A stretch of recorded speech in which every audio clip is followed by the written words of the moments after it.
মায়ের গর্ভে স্ত্রী জরায়ুতে তোমরা খালি নিসাচ এক ফোঁটা পানি নিক্ষেপ করো, বাকি সব কাজ আল্লাহ। আল্লাহ কোরআনে বলেছেন হাল আতা আলাল ইনসান ইনুম মিনাত তাহরি লাম ইয়াকুন শাইয়্যান মাযকুর। একজন নারী এবং পুরুষ তোমাদেরকে দুনিয়াতে পাঠাবার পূর্বে তোমাদের কোনো কালচার ছিল না, তোমাদের কিছুই ছিল না। আজকে বড় দুঃখের বিষয়, ভারতের যতগুলো বেঈমান কাফের দেখছেন ইসলাম বিরোধী, তারা সবাই মুসলমান ঘরে জন্ম নিয়েছে। জাস্টিস ইনায়েতুল্লাহ, ওয়াসিম রিজভী, আপনার তারেক ফতেহি, আপনার পশ্চিম বাংলায় বসবাস করছে।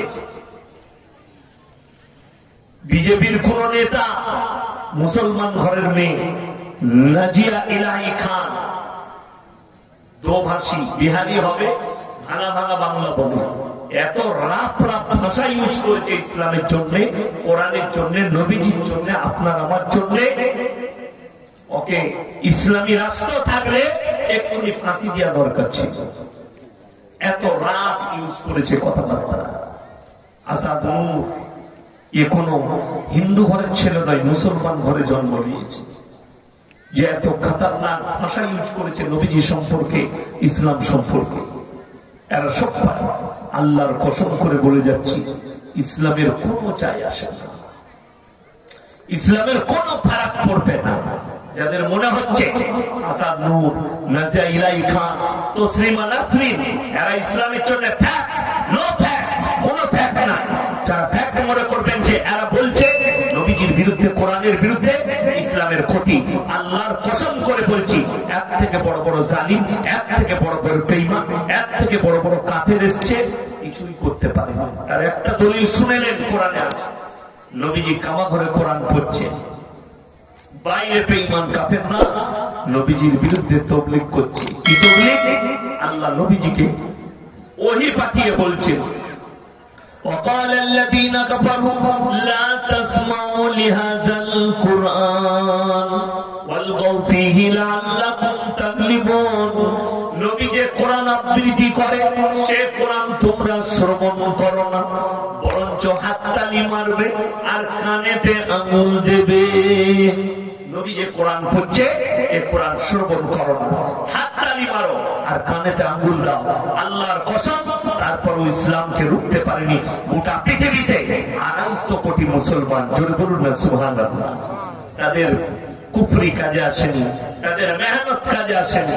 আর এই দু চারটা বেজন্মা আছে, হারামখোর আছে, যাদের নসল আলাদা, তারা চাইছে আপনি দেখেন ভারতের একজন মিডিয়া রুবি কালিয়াকা, সে চলে গেছে, ইসরায়েল হাজির হয়েছে। হামাস किस तरह गोला बारूद बरसा रहा है, फिलिस्तीन कैसे गोला बारूद चला रहा है इजराइल के ऊपर। রুবি কালিয়াকা ইহুদি, ইহুদির নাসালের তার রক্তর প্রবলে বাঁচে। যারা ভাবছে ফিলিস্তিন, আমার আগের যিনি বলছিলেন ভদ্র মানুষ ভাইজান, তিনি বললেন ফিলিস্তিনের কথা, দোয়ার কথা। যদি কেউ মনে করে ফিলিস্তিন হামারা মামলা नहीं है, ফিলিস্তিন মুসলমানদের কোন মামলা নয়, মুসলমানদের সঙ্গে কোন যুক্ত নাই, শুনে রেখে দিবেন তার ইমানের খাতরা হয়ে যাবে। কেন? আল আকসা হচ্ছে আমাদের প্রথম কাবা।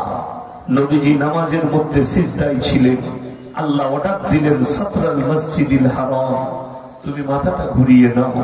কোরআনে আছে সূরা বনী ইসরাঈল, সুবহানাল্লাযী আসরা বিআবদিহি লাইলাম মিনাল মসজিদিল হারাম ইলাল মসজিদিল আকসাল্লাযী বারাকনা হাওলাহু লিনুরিয়াহু মিন আয়াতিনা ইন্নাহু হুয়াস সামিউল বাসীর। হে নবী, পৃথিবীর মানুষকে বলে দাও, আমার নবীকে আমি মেরাজের রাত্রিতে পেছন থেকে তুলে মসজিদে হারাম, মসজিদে হারাম থেকে মসজিদে আকসা, মসজিদে আকসায় গিয়ে নবীজি 2 রাকাত নামাজ আদায় করেছেন। তার পেছনে সমস্ত নবীরা মুক্তাদি হয়েছে। ওই মসজিদের সঙ্গে যথাযথভাবে ইসলামের সম্পর্ক। আল আকসা মসজিদ আমাদের অন্তরে, আমাদের অন্তর স্থলের মসজিদ। ওই জন্য দোয়া অন্তর থেকে আছে, থাকবে। আজকে একজন মিডিয়াওয়ালা বলছে যে साथ खड़ा है। अरे बुड़बक हमसे पूछो, हम तो फिलिस्तीन के बाजू में खड़े हैं। সকল মুসলমান এক বাক্যে বলেন আমরা ফিলিস্তিনের সাথে আছি। জোরে একবার বলুন ইনশাআল্লাহ। এই শব্দ যেন তারা শুনতে পায় যে হ্যাঁ ইয়াসিন ভাই একা বলেনি, তার সামনে যতগুলো আমার ইমানদার ভাই বসে আছে তারা সকলে সাক্ষী দিচ্ছে আমরা ফিলিস্তিনের পক্ষে আছি।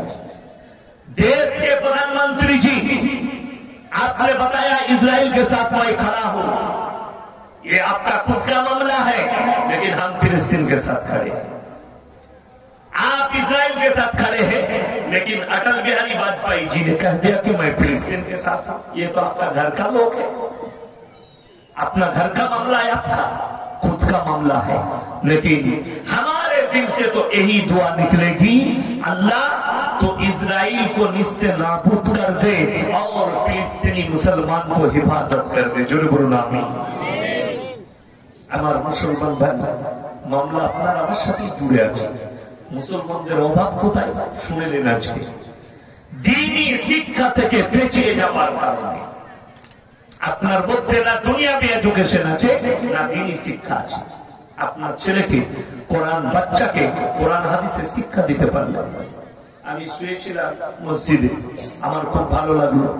একজন বাবু গিয়ে নামাজ পড়ছে, তার 5 বছরের বাচ্চা তার পাশে দাঁড় করে দিয়ে সেও নামাজের নিয়ত রেখেছে।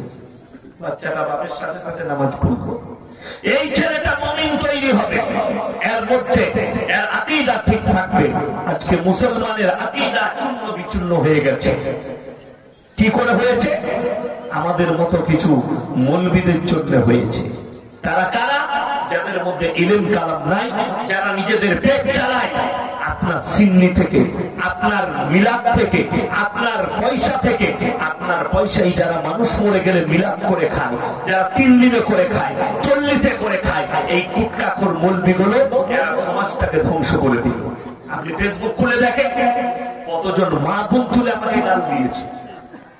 বাংলাদেশের এক মূর্খ জাহাঙ্গীর নাম, জিলাপিখোর হুজুর, গুটকাখোর হুজুর আমাকে মা তুলে গাল দিয়েছে। আমার মা তুলে আমি আল্লাহর উপরে বিচার ছেড়ে দিয়েছি।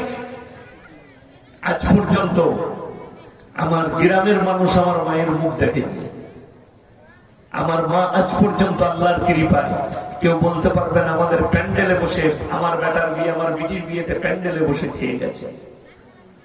আমার মা কবে নানীদের মামার ঘর গেছে আমার মায়ের নিজের মনে নেই। আমার মায়ের নিজের মনে নেই, যাইনি। আমার স্ত্রী 3 বছর হয়ে গেল বাপের বাড়ির মুখ দেখেনি।